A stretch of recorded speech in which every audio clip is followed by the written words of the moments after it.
Come sit with me. We need to talk about this. If your partner goes silent after a fight, and your first instinct is to go apologize, I need you to stop before you do that.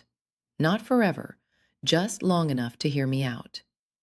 Because what you're about to apologize for may not be what you think it is. Here's what I mean. The fight happened. Maybe it was loud. Maybe it ended in the middle of a sentence and then nothing. Or maybe it never got loud at all. It just ran out of air. And now there is this quiet, the kind that sits in a room. You are in the kitchen. They are somewhere else in the house. Or maybe you are in the same room, and somehow there is more distance between you than if they were across the city. And something in your chest is pulling at you. Fix this. Go say sorry. Say anything. Just make this stop. I want to give you a name for what's actually happening before you move. Not just what is happening in you, what is happening in them. Because you cannot make a good decision about that silence until you know what kind of silence it is. What you are watching has a name in my field. We call it stonewalling. But I don't want you to walk out of this video remembering that word. Here is what I want you to remember instead. It is the body's emergency brake. Not a punishment, not a choice. The body's emergency brake. Let me say that one more time, because I need it to land before we go any further. When a person goes silent after conflict, sometimes, not always, but sometimes, you are not watching a person deciding to hurt you. You are watching a body that has hit its limit. And the only thing that body knows how to do when it hits that limit is shut the door. That is it. Shut the door. Now let me tell you what is happening inside that body when the door shuts. Research from John Gottman's lab. He spent years watching couples in conflict, in actual lab settings, with cameras and heart rate monitors, found something most people don't know. By the time a person starts to stonewall, their heart rate has usually already climbed past 100 beats per minute, sometimes much higher than that. And at that level, the part of the brain that handles language, logic, listening, and complex thought, it is no longer running the show. The nervous system has triggered its emergency system: fight, flight, freeze. And for some people, freeze doesn't look like shaking. Freeze looks like a still face, a closed mouth, silence. From the inside of that body, they are not choosing to shut you out. From the inside of that body, the capacity to engage is not available. It has been pulled offline by the alarm system. Asking someone in that state to talk about the conflict right now is like asking someone who is underwater to pronounce a word. The mechanism is not there. Not because they don't care, because the body has redirected everything it has away from language and toward survival. I know that might be hard to hold right now, especially if the silence is happening tonight and you're folding laundry at midnight watching this with your chest already tight. I am not asking you to stop hurting.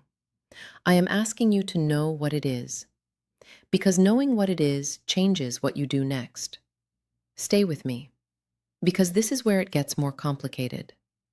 For some of you watching this, specifically if the person who went silent is a black man, there are two engines running that silence, not one.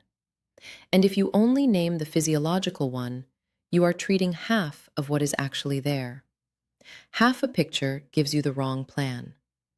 In 14 years of practice, I have sat across from black men, present men, men who wanted to be in their relationships, who would go silent in conflict and could not fully explain it, even to themselves. They would say, "I just needed to stop," or "I didn't know what to say." Or sometimes they'd say nothing at all, because trying to explain the silence felt like too much on top of the silence. What I was watching in a lot of those rooms was not just a flooded nervous system. It was something that had been trained, practiced, passed down before anyone in the room was old enough to question it.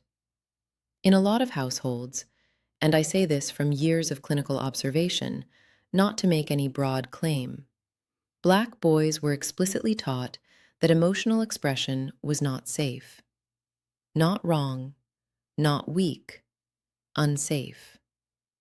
The instruction went something like this: you do not show what you feel, because showing what you feel has consequences. You absorb it, you contain it, you go quiet, and you survive.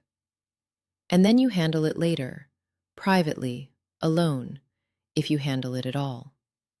That instruction did not come from cruelty. I want to be very clear about that.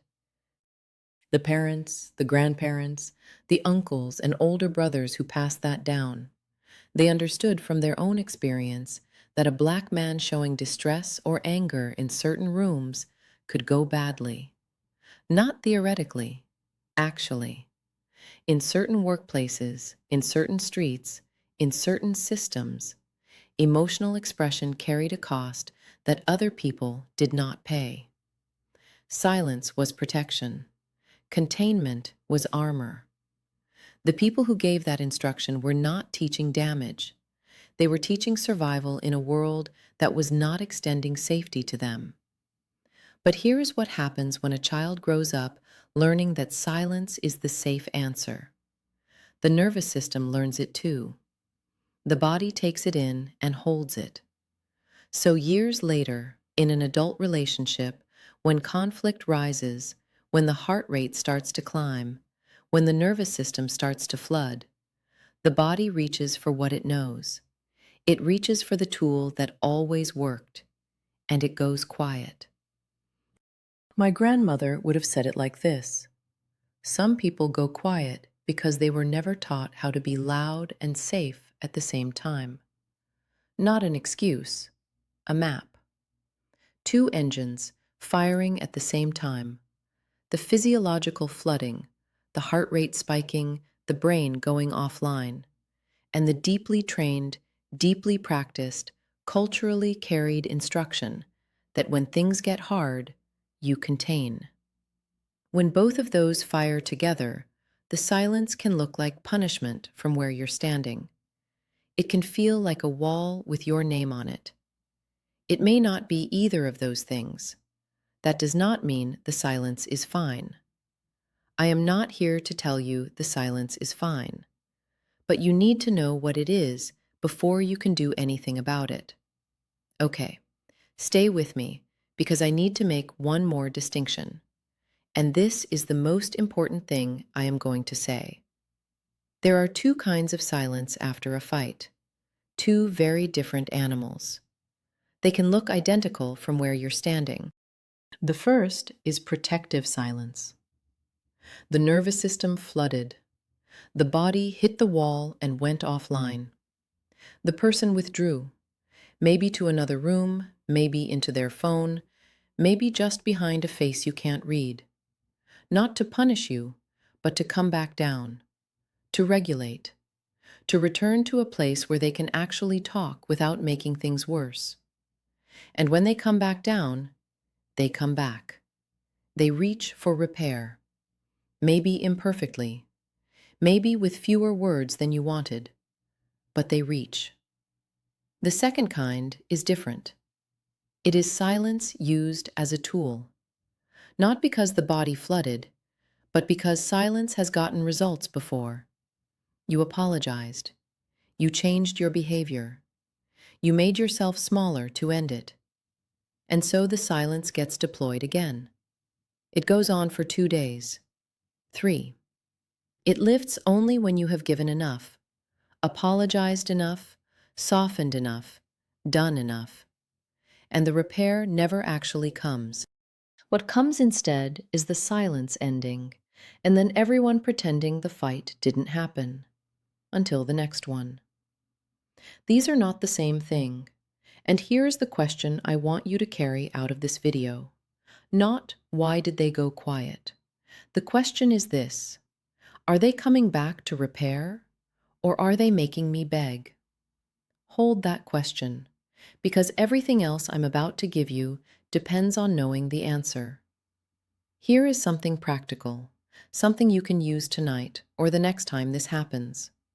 When your partner goes silent after a fight, and you feel that pull to apologize, to say anything, to do anything to make the silence stop, I want you to try something different. Say this, as close to these words as you can. I want to talk about this. Tell me when. Within the next 24 hours. 3 sentences. 3 different things happening at once. I want to talk about this. That is for you. It is not an apology. It does not concede the argument. It says, I am not going to make myself invisible to survive your silence. There is something that happened between us, and I am naming that it happened. Your needs stay on the table. Don't take them off just to bring the temperature down. Tell me when. That is for them. It gives the flooded nervous system and the trained-in containment enough room to come back down. You are not demanding that they perform a conversation while they are still underwater. You are giving them space to surface. You are saying, I know you cannot do this right now. I am not asking you to do it right now. I am asking you to come back. Within the next 24 hours. That is for the relationship. That time cap is not optional. I need you to hear that. Protective silence can slide, slowly, without anyone choosing to let it, into avoidance, into indefinite withdrawal that becomes just a pattern everyone lives inside. The 24-hour boundary says, I am giving you space, and that space has an edge. We are not going to live here. 8 seconds, 3 sentences. And it does more work than most hours of arguing do, because it speaks to both engines at once. It gives the body room to regulate, and it gives the person a way to come back without it feeling like surrender.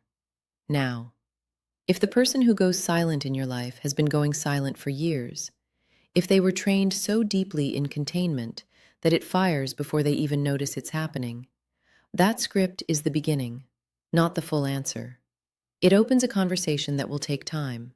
Part of that conversation, eventually, is about what actually happens in their body when conflict rises, not as blame, as curiosity. Because once they can name it, once they can say out loud, I flood and I shut down, and I have been doing this since I was 8 years old, they are no longer inside it without any way to see it. What you are watching for, over the next month, over the next year, is this. Does the silence change? When you use that script, do they come back within 24 hours? Does repair happen, even imperfect, even just a hand on your shoulder in the morning? Is the silence getting shorter, or is it getting longer? If it is getting shorter, you are in something that can move. If the silence keeps expanding, if you keep finding yourself apologizing for things that were not yours to own, just to get back to something that resembles normal, that is information. Not a diagnosis, not a verdict on who they are. Information about what this pattern is going to look like if nothing changes. I cannot tell you what to do with that information. That is your call. You are the grown person in your own life. But I can make sure you have it. And knowing the difference between a body that hit a wall and went offline and a person who learned that walls work is not a small thing. That is everything. And if you are the one in this relationship who always moves first, who apologizes before you have even sorted out whether you did something wrong, not because you chose to, but because the silence became unbearable and you needed it to end, there is a different video for you. It's called, If You Apologize When Someone Bumps Into You, This Is Where It Started. Because what happens to the person on the other side of this silence has its own roots. And those roots deserve their own space. Tonight, one thing. Before you go to sleep, think about the last time they went silent. Not the fight, the after. And ask yourself honestly, did they come back? Did repair happen, even imperfect, even just something small? Or did you have to go get them? You don't have to solve this tonight. You only have to notice which one it was. Because the person sitting in the kitchen right now, with a tight chest, waiting out a silence they didn't ask for, that person deserves to know what they're dealing with. Not a story, the real thing. There is a difference between a body that hit its limit and shut the door, and a person who learned that the door is a weapon. Take care of you, all of you. I'll be right here.